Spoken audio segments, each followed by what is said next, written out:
बिस्मिल्लाहिर्रहमानिर्रहीम। मैं हूं अरसलान इनायत और आप देख रहे हैं मेरा चैनल इंग्लिश रमा अकेडमी। इस चैनल पर आने वाले तमाम नए दोस्तों को खुशआमदीद कहता हूं और जिन दोस्तों ने ऑलरेडी इस चैनल को सब्सक्राइब कर रखा है उनसे गुजारिश है कि वीडियो को लाइक करना और अपने दोस्तों के साथ शेयर करना मत भूलिएगा।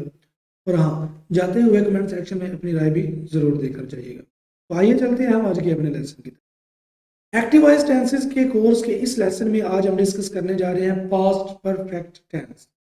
इसके अंदर हम कौन कौन सी चीज़ें देखेंगे। चीज़ ये होगी कि पास्ट परफेक्ट टेंस होता क्या है। उसके बाद हम देखेंगे कि इसकी वर्ब और हेल्पिंग वर्ब क्या है। ये तीन चीज़ें देखने के साथ साथ चौथी चीज़ हम ये देखेंगे कि पास्ट परफेक्ट टेंस का स्ट्रक्चर क्या है, जुमला बनाने का स्ट्रक्चर क्या है। और सबसे आखिर में मोस्ट इंपॉर्टेंट चीज़ जो है वो ये है कि पास्ट परफेक्ट टेंस के इस्तेमाल क्या है, वो भी हम इस लेसन के अंदर डिस्कस करेंगे। तो सबसे पहले हम देख लेते हैं कि पास्ट परफेक्ट टेंस होता क्या है। The past perfect is the verb tense that is used to describe an action और state that was completed before a certain point in the past. It is formed using the past tense of the auxiliary verb had plus the past participle of the main verb. तो सबसे पहले हम पहला अपना एक जुमला यहाँ तक देख लेते हैं कि पास्ट परफेक्ट टेंस जो है वो इस्तेमाल किस लिए होता है। एक ऐसे काम के लिए इस्तेमाल होता है जो कि माजी के अंदर कंप्लीट हो चुका। जैसे फॉर एग्जांपल आज हम रिवाइज कोर्स के अंदर ये 8वां नामा लेसन तकरीबन डिस्कस कर चुके हैं। अगर आपने पीछे वाले जो हमारे लेसन है 6-7 वो सुन लिए, आपने क्या किया है, माजी के अंदर कोई काम कंप्लीट किया है, वो काम कर चुके हैं, ठीक है। तो वो क्या होगा, हमारा पास्ट परफेक्ट होगा। काम जो कि आप माजी के अंदर कंप्लीट कर चुके हैं वो क्या होगा, पास्ट परफेक्ट। पास्ट परफेक्ट और प्रेजेंट परफेक्ट में एक स्लाइटली डिफरेंस है, इसकी अंडरस्टैंडिंग में स्लाइटली डिफरेंस है। अगर आपने प्रेजेंट परफेक्ट टेंस को नहीं सुना हुआ तो ऊपर कॉर्नर में आपको इसका कार्ड नजर आ रहा है, वहां पर लेसन कंप्लीट करने के बाद क्लिक करके उसे जरूर देख लीजिएगा। क्योंकि पास्ट परफेक्ट ऐसा टेंस है कि जो माजी के अंदर शुरू हुआ माजी में खत्म हो गया, लेकिन प्रेजेंट परफेक्ट जो है उसका कुछ शुरू माजी में होता है लेकिन उसका सीन कुछ और है। वो आप लेसन सुनेंगे तो आपको उसकी मुकम्मल तौर पर समझ। उसके बाद हम देख लेते हैं कि इसकी वर्ब क्या है। परफेक्ट के जितने भी टेंसेज हैं, ये बात बार बार हम डिस्कस कर चुके हैं कि उनके अंदर थर्ड फॉर्म ऑफ वर्ब जो है वो इस्तेमाल होगी। वर्ब की तीसरी फॉर्म, जैसे वर्ब की पहली फॉर्म है स्लीप, इसकी सेकंड फॉर्म है स्लेप्ट, थर्ड फॉर्म है स्लेप्ट, ठीक है। जो ये थर्ड फॉर्म है स्लेप्ट, ये हम क्या करेंगे, परफेक्ट के टेंसेस के अंदर इस्तेमाल करेंगे और यहाँ पास्ट परफेक्ट के अंदर भी थर्ड फॉर्म ऑफ वर्ब इस्तेमाल। पास्ट परफेक्ट की हेल्पिंग वर्ब क्या है, वो है हैड। सिंगल हेल्पिंग वर्ब है। सिंगल हेल्पिंग वर्ब होने का मतलब क्या है कि हमारे पास जितने भी सब्जेक्ट हैं उन सब के साथ हम हैड ही इस्तेमाल करेंगे। इंग्लिश ग्रामर के अंदर सिर्फ दो ही टेंसेज ऐसे आते हैं जिनके पास सिर्फ एक सिंगल हेल्पिंग वर्ब है, जिसको हमें डिवीजन नहीं करनी पड़ती है अपने सब्जेक्ट्स की। पहला है पास्ट इंडेफिनिट और दूसरा है पास्ट परफेक्ट। इसके अलावा बाकी तमाम टेंसेस की एक से ज़्यादा हेल्पिंग वर्ब हैं, जिसके लिए हमें फिर अपने सब्जेक्ट्स की भी डिवीजन करनी पड़ती है। तो उसके बाद हम देख लेते हैं कि हमारा सेंटेंस स्ट्रक्चर क्या है। 4 जुमले होते हैं हमारे पास, simple, negative, interrogative, negative interrogative. 4 किस्म के जुमले हम बनाते हैं इंग्लिश ग्रामर के अंदर। तो सबसे पहले सिंपल सेंटेंस। सिंपल सेंटेंस होता है एक स्टेटमेंट। मैं आपको पढ़ा रहा हूँ, आप मेरा लेक्चर सुन रहे हैं, आपको मेरा लेक्चर पसंद आया, ये सारी की सारी क्या है, सिंपल स्टेटमेंट्स हैं। तो इनके लिए स्ट्रक्चर क्या होगा, सबसे पहले सब्जेक्ट, उसके बाद हेल्पिंग वर्ब, उसके बाद वर्ब और उसके बाद ऑब्जेक्ट, सबसे आखिर में ऑब्जेक्ट आएगा। तो हमारी एक सिंपल सेंटेंस बन गया। उसके बाद आ जाता है नेगेटिव सेंटेंस। सिंपल सेंटेंस का स्ट्रक्चर हम नेगेटिव के अंदर लेकर आएंगे, करेंगे क्या कि हेल्पिंग वर्ब के बाद हम सिर्फ नॉट को पुट कर देंगे, तो ये हमारा नेगेटिव सेंटेंस बन जाए। नंबर 3 पर हमारे पास आ जाता है इंट्रोगेटिव सेंटेंस। इंट्रोगेटिव सेंटेंस बनाने का एक ही रूल है कि हम हेल्पिंग वर्ब को उठाकर शुरू में ले आते हैं, तो हमारा इंट्रोगेटिव यानी कि सवालिया जुमला बन जाता है। बाकी का स्ट्रक्चर वही रहेगा जो कि सिंपल सेंटेंस का है। यहाँ पर देखें, इस स्ट्रक्चर पर गौर करें और इस पर गौर करें तो हमने सिर्फ हेल्पिंग वर्ब को उठाकर शुरू में लेकर आए हैं, बाकी सारी चीजें बिल्कुल सेम है। नंबर 4 पर है हमारे पास negative interrogative sentence.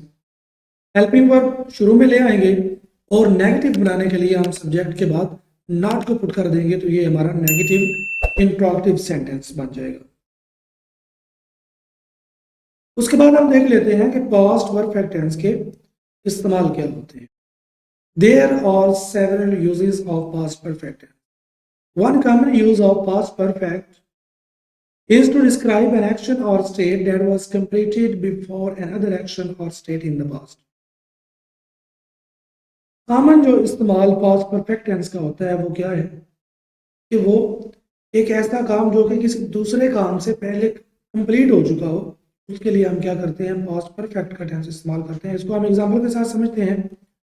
I had finished my homework.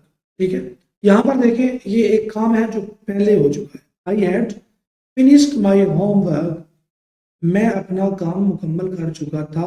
Before I went to bed, बिस्तर पर जाने से पहले या जब मैं बिस्तर पर गया तो मैं अपना काम मुकम्मल कर चुका। अब ये काम जो है I had finished my homework, ये before I went to bed को क्या कर रहा है, ओवरलैप।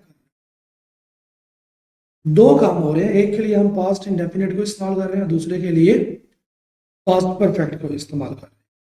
नंबर 2 पर हमारे पास आ जाता है the past perfect can also be used to describe an action और state that was true for a certain period of time in the past but is no longer true in the present।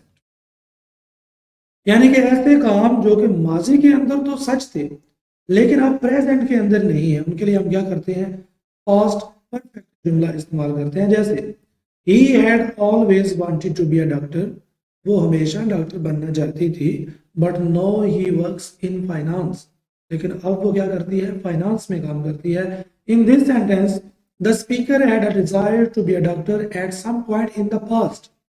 ठीक है, माजी के किसी लम्हे में वो doctor बनना चाहती थी, but this is no longer the case because the speaker now works in finance.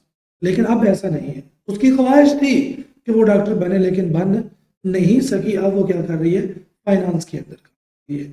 तो ऐसा काम जो कि माजी के अंदर तो सच था लेकिन अब नहीं है, उसके लिए हम क्या करते हैं, पास्ट परफेक्ट का इस्तेमाल करते हैं। नंबर 3 पर हमारे पास जो इसका इस्तेमाल आता है वो क्या है, it is important to note that the past perfect is used with the past tense of auxiliary verb. ठीक है, यानी कि past tense of auxiliary verb, यानी कि हैव से मुराद यहाँ पर क्या है, had. So it is often used with adverbs like already, just and yet। ठीक है, क्योंकि ये एक परफेक्ट का टेंस है तो परफेक्शन को शो करने के लिए हम इस किस्म के अल्फाज इस्तेमाल करते हैं।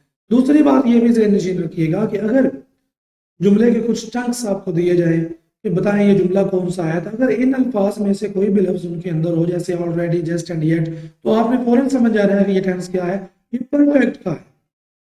उसके बाद आप उसकी हेल्पिंग वर्ब को देखेंगे, अगर वो प्रेजेंट की लगी है तो वो प्रेजेंट का होगा, अगर पास्ट की लगी है तो पास्ट का होगा।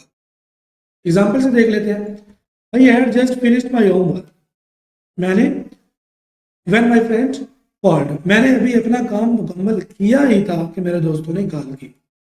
She had already been eaten lunch when I arrived, जब मैं आया तो वो पहले ही खाना खा चुकी थी। In this sentence the speaker completed the action of eating lunch at some point before the speaker arrived. Speaker के आने से पहले क्या हुआ कि वो खाना खा चुकी थी। Had you finished your homework yet, क्या तुमने अभी तक अपना काम खत्म कर लिया था या नहीं। तो ये हमारे पास इसके इस्तेमाल थे। यहाँ पर हमारा लेसन एंड हो जाता है। उम्मीद है आपको इसकी मुकम्मल तौर पर समझ आ गई होगी, लेकिन फिर भी किसी कंसेप्ट के बारे में आपको कुछ कन्फ्यूजन है, आप नीचे कमेंट के अंदर ज़रूर पूछ सकते हैं। मिलते हैं आपको अगले लेसन के साथ, तब तक के लिए दीजिए इजाज़त। अल्लाह हाफिज़।